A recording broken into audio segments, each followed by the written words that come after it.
Dios les bendiga mucho. Mi nombre es Saray Torres y en esta hora voy a exponer la palabra del Señor. El nombre que le puse a este mensaje es El ataque del Rabsaces y tiene como pasaje tema Segunda de Crónicas, el capítulo 31, versos 20 al 21, y también voy a hacer lectura del primer verso del capítulo 32. Primeramente me gustaría hacer una oración por la palabra. Gracias, Señor, por tu amor y tu misericordia. En esta hora te pido por este mensaje que voy a exponer, Señor. Te pido, Señor, que tú me seas dirigiendo, Señor, todo lo que yo vaya a decir, que todo venga de ti, Señor Jesús y Padre Celestial. Tú conoces lo que cada uno necesitamos, Señor. Sé tú obrando en nuestros corazones y dirigiéndonos a tu verdad. Gracias por tu amor y tu misericordia. En el nombre de Jesús. Amén. El pasaje de Segunda de Crónicas 31, 20 en adelante dice así. En el nombre del Padre, del Hijo y del Espíritu Santo. Amén. De esta manera hizo Ezequías en todo Judá, y ejecutó lo bueno, recto y verdadero delante de Jehová su Dios. En todo cuanto emprendió en el servicio de la casa de Dios, de acuerdo con la ley y los mandamientos, buscó a su Dios, lo hizo de todo corazón, y fue prosperado. Después de estas cosas y de esta fidelidad, vino Sennacherib, rey de los asirios, e invadió Judá, y acampó contra las ciudades fortificadas con la intención de conquistarlas. A través de este mensaje me gustaría analizar el carácter del rey Ezequías durante esta amenaza del imperio asirio. Ezequías, primeramente, antes de entrar a la situación per se, Ezequías fue hijo de Acaz, un rey idólatra que llevó a Judá a una situación muy frágil. Ezequías, como príncipe, había sido testigo de los efectos del pecado en su pueblo y decidió reinar con el enfoque correcto para enmendar lo que su padre rompió. Su nombre significa Jehová fortalece, y ciertamente fue testigo de eso en su vida. Hablar de él significa hablar de Sennacherib y su intento de conquistar Jerusalén. La peculiar reacción de Ezequías ante el ataque asirio lo ha hecho conocido, pero más allá de admirar la liberación de Dios en este pasaje, vale la pena analizar qué decisiones tomó el rey de Judá que hicieron que Dios le diera la victoria. Las mismas decisiones que si nosotros las tomamos, el Señor nos va a dar la victoria a nosotros en cualquiera sea la situación que pasemos. Antes de cualquier amenaza, Ezequías decidió consagrarse a Jehová de todo corazón, como respuesta a la corrupción que hubo antes de su reinado. Ezequías no buscó al Señor para que lo protegiera de Asiria. Lo buscó porque sabía que era lo correcto. Sabía que su padre Acaz había actuado muy mal y que la condición precaria actual del reino se debía a eso, por el pecado. Si quería ayudar a su pueblo de verdad, el primer paso era hacerlo volver al Señor. En 2 de Crónicas 29, 3 al 10, se puede leer los primeros pasos que él tomó para hacer volver el pueblo al Señor.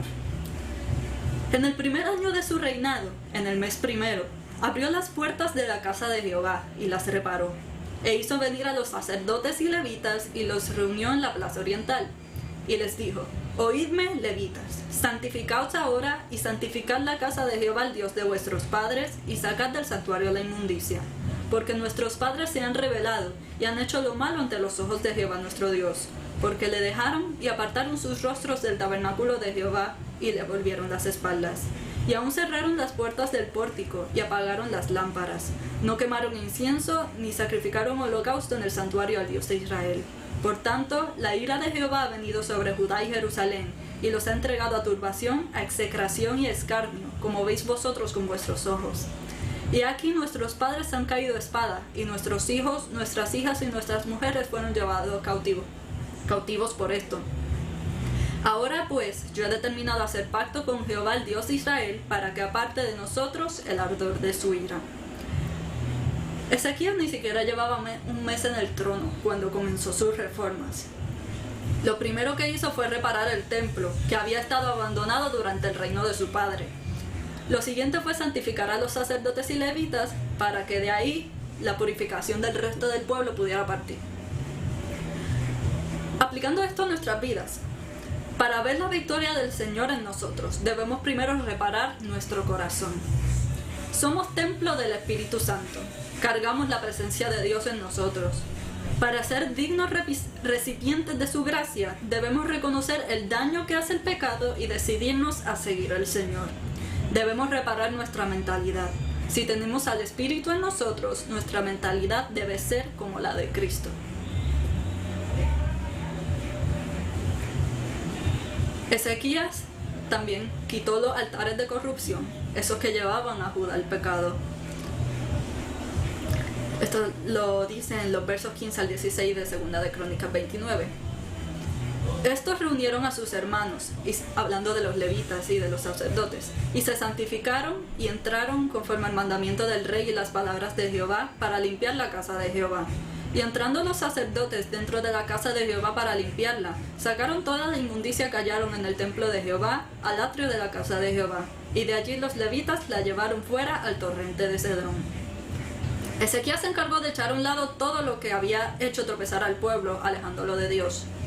Así también nosotros debemos escudriñar nuestro interior, debemos sacar todo pecado, ya que nos va a apartar del Señor. Aquí cito Santiago 1:21 que dice: por lo cual, desechando toda inmundicia y abundancia de malicia, recibid con mansedumbre la palabra implantada, la cual puede salvar vuestras almas. La forma perfecta, se puede decir por excelencia, de reconocer el pecado en nosotros para poder sacarlo es a través de la palabra, es llenándonos con la palabra del Señor. Si nuestro corazón ya está dispuesto, como esta primera fase que vimos, que reparamos nuestro corazón, ya con nuestro corazón, con esa disposición de hacer la voluntad del Señor, llenarnos de la palabra y conocerla, nos va a guiar a lo correcto, porque entonces la palabra nos va a ver qué estamos cometiendo mal y nos va a ayudar a arreglarlo y a quitar lo que tengamos que quitar. Ezequías también animó al pueblo y santificó a sus líderes para volver al Señor y a sus labores en el templo. Esto se encuentra ya en el capítulo 30 de 2 de Crónicas, los versos 6 al 9. Esto cita una carta que Ezequías envió a todo el territorio de Israel, tanto el reino del norte como Judá, invitándolo a la Pascua, que se iba a celebrar nuevamente. Fueron pues correos con cartas de mano del rey y de sus príncipes por todo Israel y Judá, como el rey lo había mandado, y decían: hijos de Israel, volveos a Jehová el Dios de Abraham, de Isaac y de Israel, y él se volverá al remanente que ha quedado de la mano de los reyes de Asiria. No seáis como vuestros padres y como vuestros hermanos, que se rebelaron contra Jehová el Dios de sus padres, y él los entregó a desolación, como vosotros veis. No endurezcáis, pues, ahora vuestra cerviz como vuestros padres. Someteos a Jehová, y venid a su santuario, el cual él ha santificado para siempre, y servid a Jehová vuestro Dios, y el ardor de su ira se apartará de vosotros. Porque si os volviereis a Jehová, vuestros hermanos y vuestros hijos hallarán misericordia delante de los que los tienen cautivos, y volverán a esta tierra. Porque Jehová vuestro Dios es clemente y misericordioso, y no apartará de vosotros su rostro, si vosotros os volviereis a él. Ya a este punto, esta carta hace referencia a que ya en este punto el reino del norte se había perdido. Ya Asiria lo había llevado en cautiverio. Y no había quedado mucha gente en el territorio de Israel. Y Ezequías hace la invitación de buscar al Señor, no simplemente a su reino, también al resto de las 12 tribus, para que todos juntos pudieran nuevamente buscar al Señor. Ezequías actuó como un líder llamado por Dios. No solo se dedicó él mismo a buscar el favor del Señor, sino que animó a sus hermanos a que hicieran lo mismo y cumplieran con sus responsabilidades delante del Señor. No quiso acaparar todos los servicios y ser visto. Ayudó a los demás a desarrollar sus talentos para que también tuvieran la dicha de servir a Dios. No solo se preocupó por su salvación, buscó la unidad de su pueblo para que todos fueran aceptos ante la presencia del Señor. Una vez que tengamos un corazón dispuesto y dirigido a la voluntad de Dios, tendremos la visión necesaria para ser instrumentos de Él. Un corazón conforme al suyo querrá ver la iglesia en un mismo sentir de buscarle y trabajará para verlo cumplido. Luego de disponerse al Señor, de llenarse de la palabra y de estar dispuesto a buscarnos los unos a los otros como hermanos para estar en un mismo sentir de buscarle, Ezequías hizo sacrificio al Señor con gratitud. Ezequías volvió a organizar la celebración de la Pascua, como la había mencionado ya, en memoria de la liberación de Israel de manos egipcias. Hizo sacrificios de paz para disfrutar de la presencia del Señor. No olvidemos lo que Dios ha hecho por nosotros. En cambio, démosle gracias todos los días por su amor, justicia y misericordia. ¿Cuál es la mejor forma de darle las gracias? No solo con alabanza, sino también con obediencia. Aquí me gustaría citar Romanos 12:1. Así que, hermanos, os ruego por las misericordias de Dios, que presentéis vuestros cuerpos en sacrificio vivo, santo, agradable a Dios, que es vuestro culto racional. Culto racional es lo que debemos estar trayendo todo el tiempo delante de la presencia del Señor. No simplemente una alabanza por nuestra boca, sino demostrarle nuestro amor genuino al Señor con cada paso que damos, con cada pensamiento que permitimos en nosotros, cada cosa que decimos. Es una vivencia adorar al Señor. Por esta fidelidad de Ezequías, leemos a principios del capítulo 32, el Señor lo prosperó, pero también el enemigo se levantó. Nuestro enemigo no se quedará de brazos cruzados si nos decidimos de verdad a buscar al Señor. Él hará todo lo posible para detener eso, hacernos dudar, temer, rendirnos y alejarnos del Señor. En 1 de Pedro 5:8 dice: Sed sobrios y velad, porque vuestro adversario el diablo, como león rugiente, anda alrededor buscando a quien devorar. El enemigo siempre nos está buscando una oportunidad que pueda aprovechar para hacernos caer, para hacernos distraernos y hacernos pecar y alejarnos del Señor por ende. Y cuando nosotros más queremos buscar del Señor es cuando Él más empeñado va a estar de hacernos caer, porque Él sabe que cuando estamos en esa posición de que tenemos un amor genuino por el Señor, es cuando más de bendición podemos ser para otras personas. Sennacherib, luego de haber conquistado el reino del norte de Israel, se propuso también conquistar Judá. Ezequías, otra vez, tuvo un comportamiento que debemos emular, al menos en gran parte, porque quisiera enumerar algunas cosas que hizo. La primera no es para que la emulemos, pero es bastante natural que pueda ocurrir. Ezequías en un principio se desesperó e intentó resolver el problema por sus propios medios.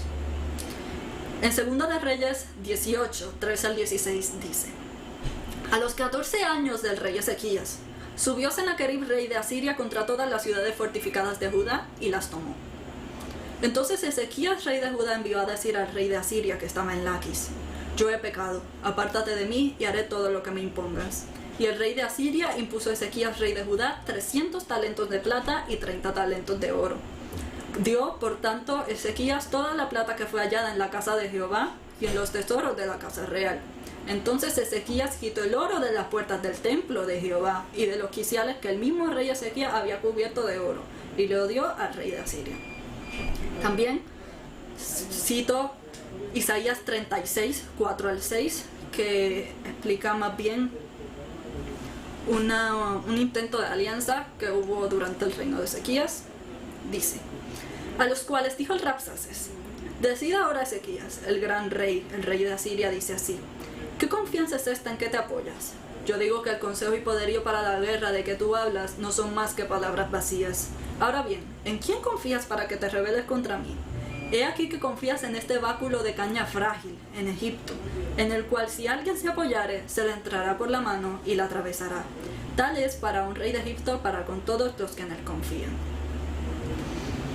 Es lamentable pensar que luego de haber reconstruido el templo, Ezequías haya quitado todo el oro que le había puesto para intentar ahuyentar al rey de Asiria. Eso, claro, no estaba en la voluntad de Dios.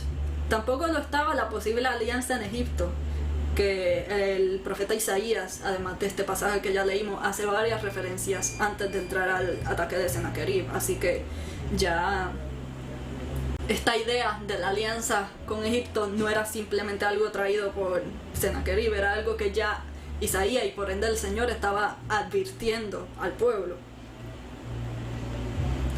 Ezequías actuó mal ante la amenaza, pero sinceramente no podemos juzgarlo.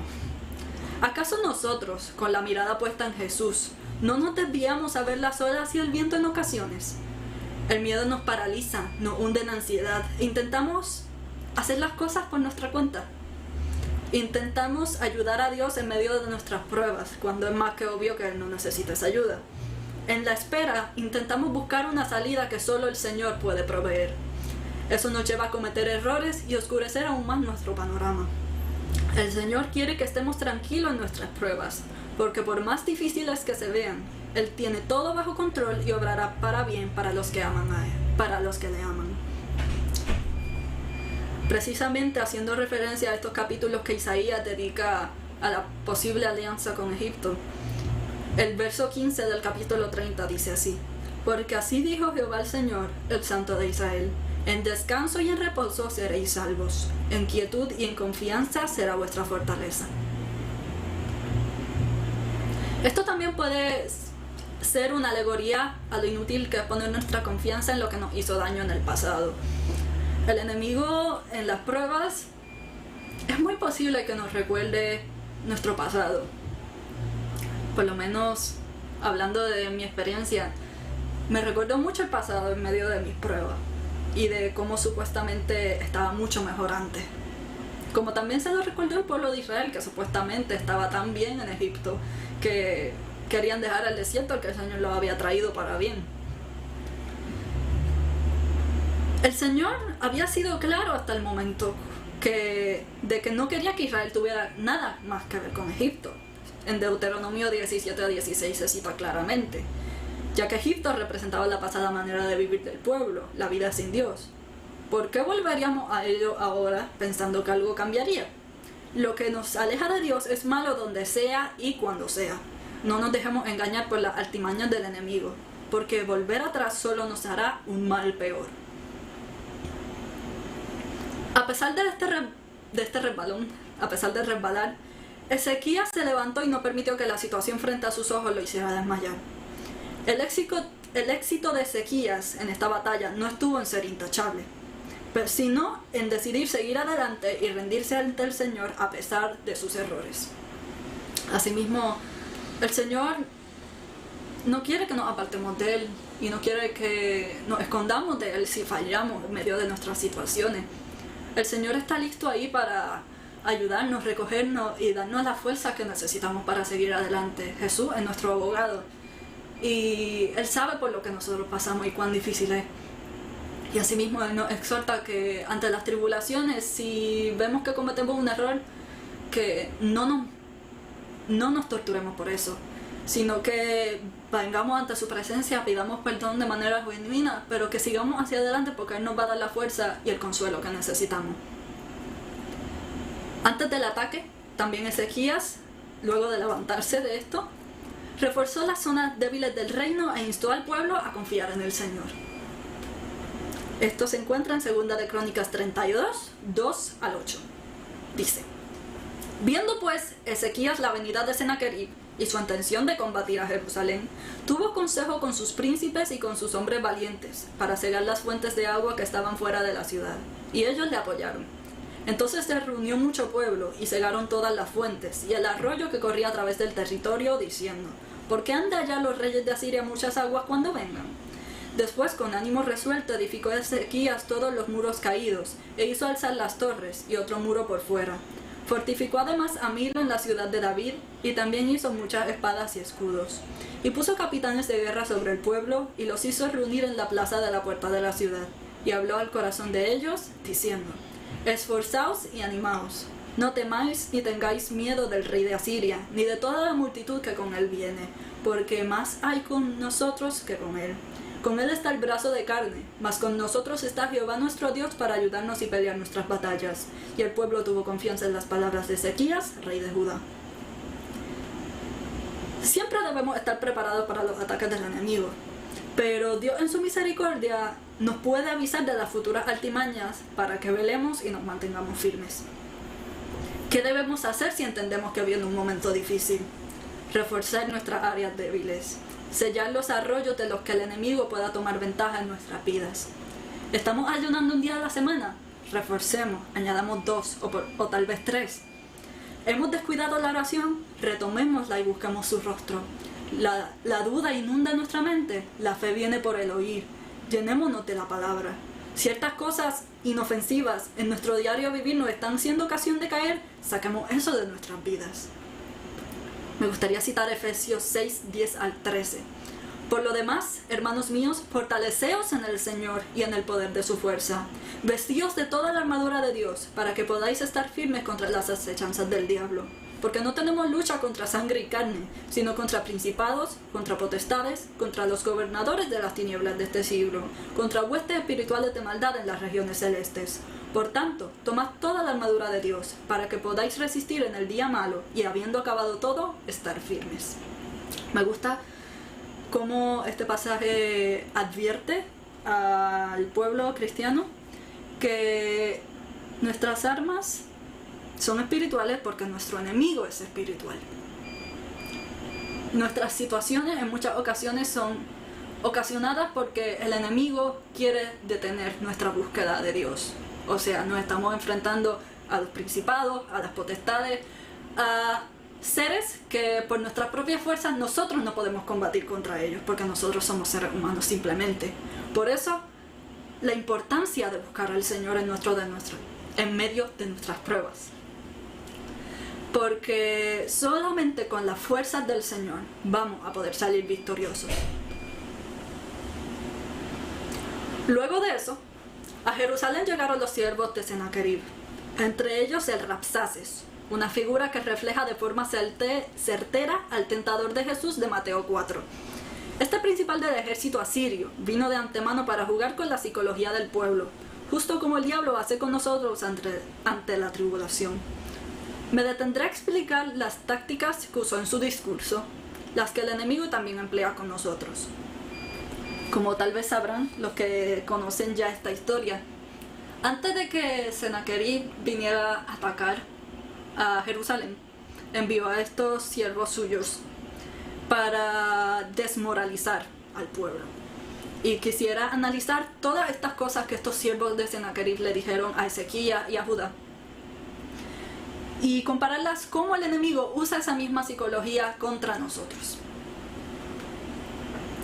Voy a estar citando todo el capítulo 18, desde el verso 17 en adelante, explicando todas estas tácticas que se van mencionando a lo largo del capítulo. El verso 17 de Segunda de Reyes 18 dice: Después el rey de Asiria envió contra el rey Ezequías al Tartán, al Rabsaris y al Rabsaces, con un gran ejército, desde Laquis contra Jerusalén. Y subieron y vinieron a Jerusalén. Y habiendo subido, vinieron y acamparon junto al acueducto del estanque de arriba, en el camino de la heredad del lavador. El enemigo vino imponente hacia Jerusalén, en forma de un ejército enorme contra una sola ciudad. Una vez frente a ella, se posicionó en su sustento principal de agua, lo que le daba ventaja en el caso de asediarla. O sea, de acorralarla y, pues por ende, una rendición prácticamente absoluta. El diablo busca ponernos en una situación difícil, en la que nuestra acción signifique vida o muerte, victoria o derrota, fidelidad o pecado. Busca que nos sintamos acorralados en su ataque, para que nos desesperemos, lo que nos puede hacer dudar de Dios e intentar buscar soluciones a nuestra manera, como ya sabemos por esta misma historia que contamos anteriormente, que hacer las cosas por nuestra cuenta sin el Señor sale mal. Entonces, el verso 23. Ahora pues yo te ruego que des rehenes a mi señor, el rey de Asiria. El ejército asirio no buscó pelear primero, buscó la rendición de Judá primero. Estudiando esta historia, conseguí un comentario bíblico que resumió muy bien la comparación entre este mensaje del Rabsaces con el enemigo. Dice: el enemigo de nuestra alma usa exactamente el mismo enfoque. Muchos de nosotros nos imaginamos a Satanás como ansioso por pelear con nosotros. En realidad, Satanás no quiere pelear con nosotros. En primer lugar, existe una gran posibilidad de que ganemos, porque estamos de la mano del Señor. En segundo lugar, ganemos o perdamos, la batalla puede acercarnos más al Señor. En tercer lugar, lo que el Señor haga en nuestras vidas a través de la batalla puede ser de gran bendición a otras personas. El diablo reconoce el poder que tenemos si confiamos en el Señor, así que buscará como primera opción no pelear con nosotros. Pero no caigamos ante su trampa. Rendirnos le asegura la victoria. Mientras pelear la guerra, aunque caigamos en momentos, nos dará la oportunidad de fortalecernos en el Señor y fortalecer a otros y tener la victoria. Nos dice que nos rindamos porque Él es demasiado poderoso para que podamos luchar contra Él, cuando la verdad es que el que está con nosotros es mucho mayor que Él. La continuación del verso 23 hasta el verso 24 dice: Y yo te daré 2000 caballos si tú puedes dar jinetes para ellos. ¿Cómo pues podrás resistir a un capitán, al menor de los siervos de mi señor, aunque estés confiado en Egipto con sus carros y su gente de a caballo? El enemigo nos menosprecia, intentando convencernos de que somos débiles y que no tenemos oportunidad frente a él y la situación que está levantando. El verso 25. ¿Acaso he venido yo ahora sin Jehová a este lugar para destruirlo? Jehová me ha dicho, sube a esta tierra y destrúyela. El enemigo aquí le estaba planteando una mentira al pueblo para confundirlo. Ezequías pudo tener razones para pensar que esto era cierto. ¿Acaso su padre, el rey Acaz, no había sido rebelde contra el Señor? Había sido un impío. ¿Acaso el ataque asirio era la consecuencia del reinado de su padre? El diablo busca confundirnos y decirnos mentiras respecto al Señor para que nuestra fe mengue y nos sintamos indefensos. Entonces, el verso 28, de los versos 26 al 28 dice: Entonces Eliaquim, hijo de Hilcías, y Sebna y Joa dijeron al Rabsaces: Te rogamos que hables a tus siervos en arameo, porque nosotros lo entendemos, y no hables con nosotros en lengua de Judá a oídos del pueblo que está sobre el muro. Y el Rabsaces les dijo: Me ha enviado mi señor para decir estas palabras a ti y a tu señor, y no a los hombres que están sobre el muro, expuestos a comer su propio estiércol y beber su propia harina con vosotros. Entonces el Rabsaces se puso de pie y clamó a gran voz en lengua de Judá. El enemigo se muestra osado y se encarga de que su mensaje sea alto y claro, de manera que se nos haga difícil escuchar la voz de Dios a través de su ruido. La continuación del verso 28. Y habló diciendo: Oíd la palabra del gran rey, el rey de Asiria. El enemigo se encarga de autoproclamar su poder para que lo veamos grande y temible. Verso 29 al 30. No os engañe Ezequías, porque no os podrá librar de mi mano. Y no os haga Ezequías confiar en Jehová, diciendo: Ciertamente nos librará Jehová, y esta ciudad no será entregada en mano del rey de Asiria. El enemigo se encarga de que perdamos la fe a Dios y a lo que dicen sus siervos ante el poderío del enemigo. Busca que pensemos que es demasiado poderoso para librarnos de su ataque. Entonces, negocia la rendición. Versos 31 a la primera parte del 32. Haced conmigo paz y salid a mí, y coma cada uno de su vid y de su higuera, y beba cada uno las aguas de su pozo, hasta que yo venga y os lleve a una tierra como la vuestra, tierra de grano y de vino, tierra de pan y de viñas, tierra de olivas, de aceite y de miel. Nos ofrece la rendición como algo atractivo. Nos llevará cautivo a otra tierra, pero dice que estaremos tan bien como lo estamos en el plan de Dios. La continuación del verso 32 es algo tal vez familiar. Dice: y viviréis y no moriréis. Dice que estaremos bien, pero ciertamente nos engaña, nos va a matar. Asimismo, engañó a Eva en Génesis 3:4. Como conocemos la historia de Adán y Eva en Génesis 3, el enemigo también en esa ocasión le mostró el pecado como algo atractivo al humano.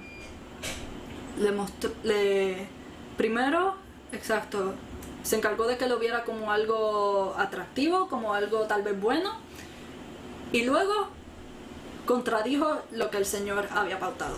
Asimismo hace en esta ocasión. Pero no nos podemos llevar por este atractivo que nos ofrece, porque a fin de cuentas nos va a destruir. La continuación del verso 32 dice: no oigáis a Ezequías, porque os engaña cuando dice Jehová nos librará. Esto es una repetición de lo que ya había dicho. El enemigo persiste, repitiendo que el Señor no nos librará de su mano. De mano del enemigo. Para que si a lo largo de la prueba seguimos con fe, ésta se vaya debilitando poco a poco por el dardo continuo en la cabeza. Verso 33. ¿Acaso alguno de los dioses de las naciones ha librado su tierra de la mano del rey de Asiria? Tal vez el enemigo nos ponga en perspectiva de otras personas a nuestro alrededor, tal vez otros casos de otras personas que no hayan logrado pasar la prueba que se nos pone delante. Pero la lógica del Rabsaces siempre tiene una falla. En este mismo pasaje, pero en el libro de Crónicas, segunda de Crónicas 32, él añade en el verso 12: ¿no es Ezequías el mismo que ha quitado sus lugares altos y sus altares, y ha dicho a Judá y a Jerusalén: delante de este solo altar adoraréis, y sobre él quemaréis incienso? El enemigo nos lanzará argumentos lógicos para que creamos sus mentiras, pero sus mentiras siempre tienen esta falla: no va acorde a la palabra. Viendo el panorama del resto de Judá, el pueblo pudo haber pensado que Ezequías lo engañaba entonces, pero el verso 12 contradice la ley. El Rabsaces insinúa que haber destruido los altares en Judá había sido un pecado de Ezequías, pero en realidad Ezequías estaba poniendo la ley por obra a través de esto. Por eso, ante esos ataques del enemigo, esa lógica que el enemigo intenta hacer en nosotros, tenemos que prestar atención y filtrar todo por la palabra, porque en ella encontraremos la verdad. Entonces, la reacción de Ezequías y el pueblo ante la amenaza es admirable. El verso 33, nuevamente de Segunda de Reyes 18, dice: pero el pueblo calló y no respondió palabra, porque había mandamiento del rey, el cual había dicho: no les respondáis. No nos toca ponernos a discutir con la lógica del enemigo, nos toca reprenderlo y atarlo en el nombre de Jesús. Versos 37, que es el último del capítulo 18, y el primero del capítulo 19 de Segunda de Reyes. Entonces Eliaquim hijo de Hilcías, mayordomo, y Sebna escriba, y Joai hijo de Asaf, canciller, vinieron a Ezequías, rasgados sus vestidos, y le contaron las palabras del Rabsaces. Cuando el rey Ezequías lo oyó, rasgó sus vestidos y se cubrió de cilicio, y entró en la casa de Jehová. A pesar de la agonía que sentían, que era válida, porque estaban frente a una situación muy difícil, en la que pues tal vez sentían que no tenían una solución, buscaron al Señor para que intercediera por ellos. Y Dios respondió, cuidando de los suyos y poniendo al maligno en su sitio. Continúa el pasaje, capítulo 19, verso 3.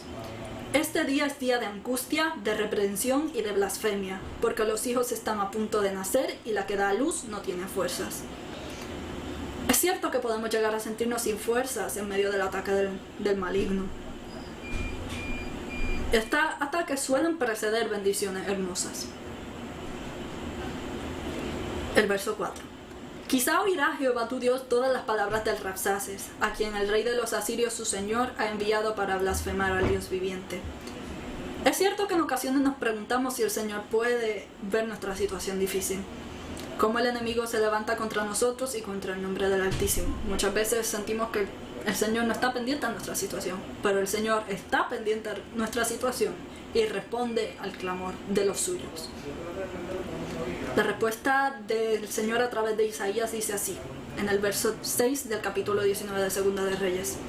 Así ha dicho Jehová: no temas por las palabras que has oído, con las cuales me han blasfemado los siervos del rey de Asiria. El Señor sí está consciente de las pruebas de sus hijos, Él sí escucha, y no se quedará cruzado de brazos. Nos dice que, a pesar del ataque, no temamos. Entonces, luego de la respuesta del Señor, el enemigo sigue insistiendo.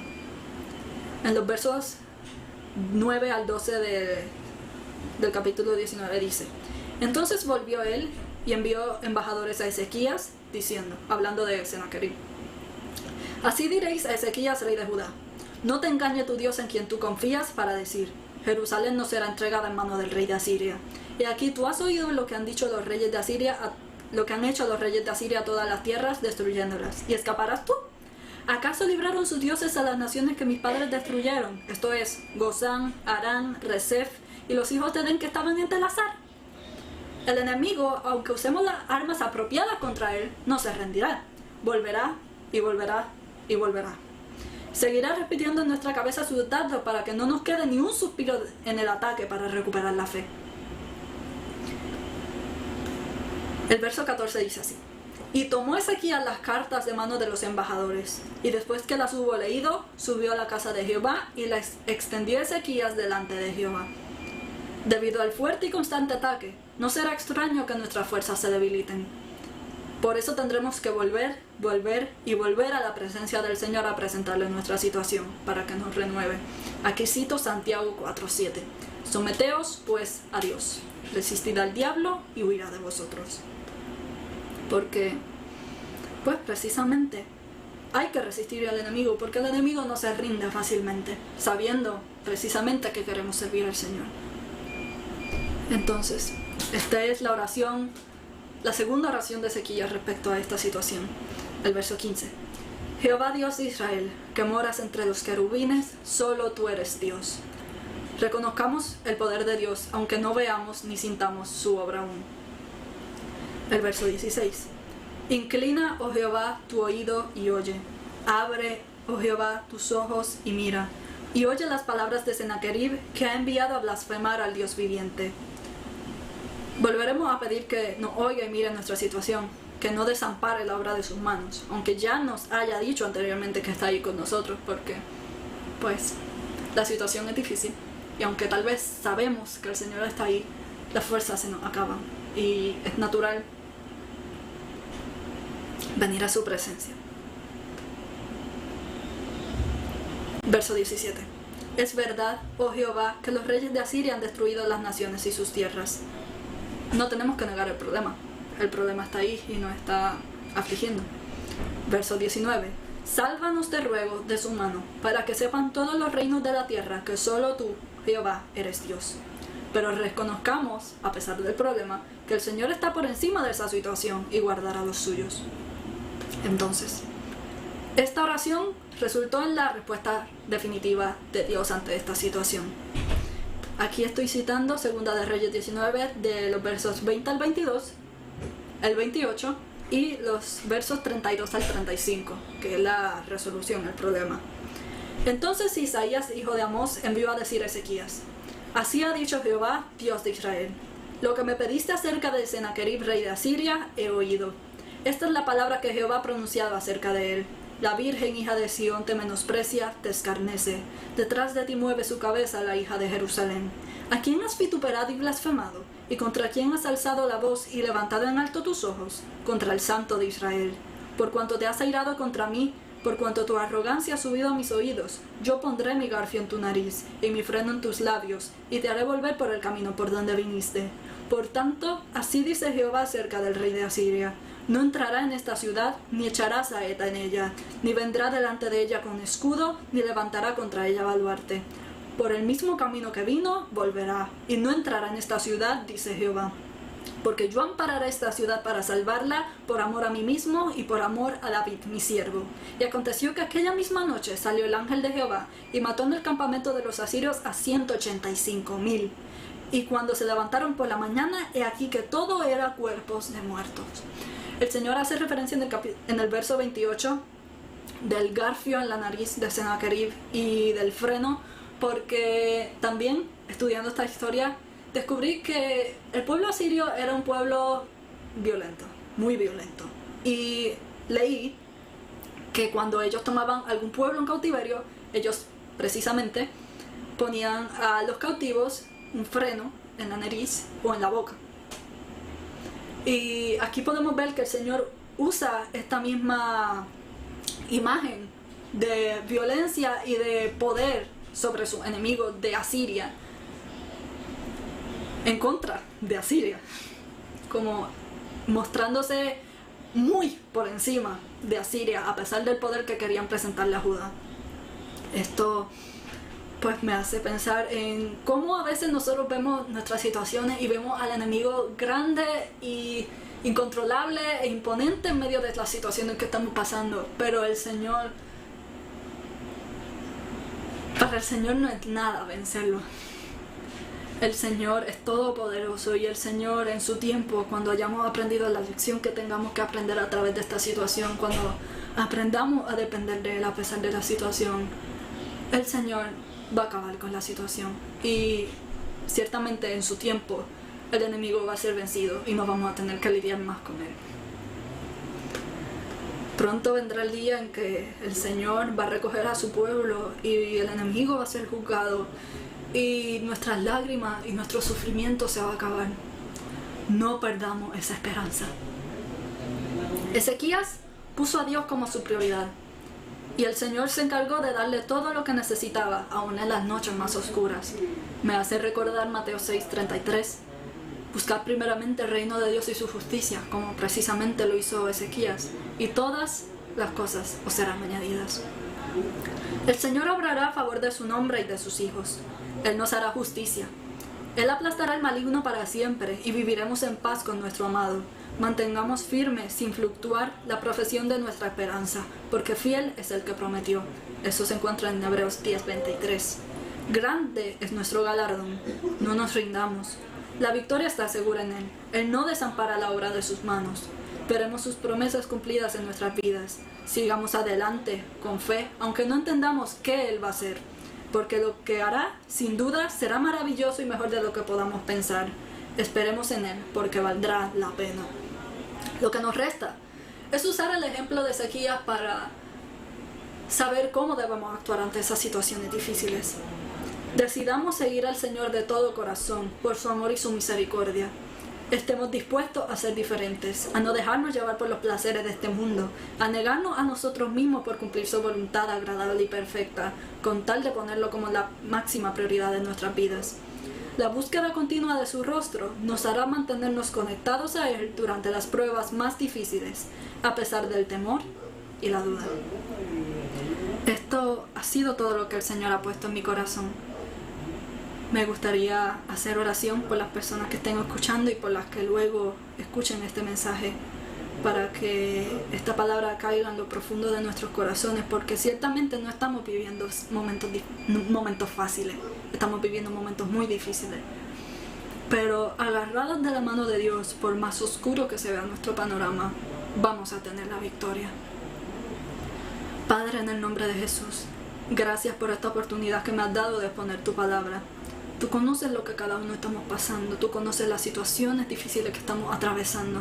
Te pido, Señor, que este mensaje sea de consuelo a la vida, Señor, porque tú estás presente en nuestras tribulaciones, aunque no te veamos ni te sintamos, y ciertamente tú vas a sacar la cara por nosotros.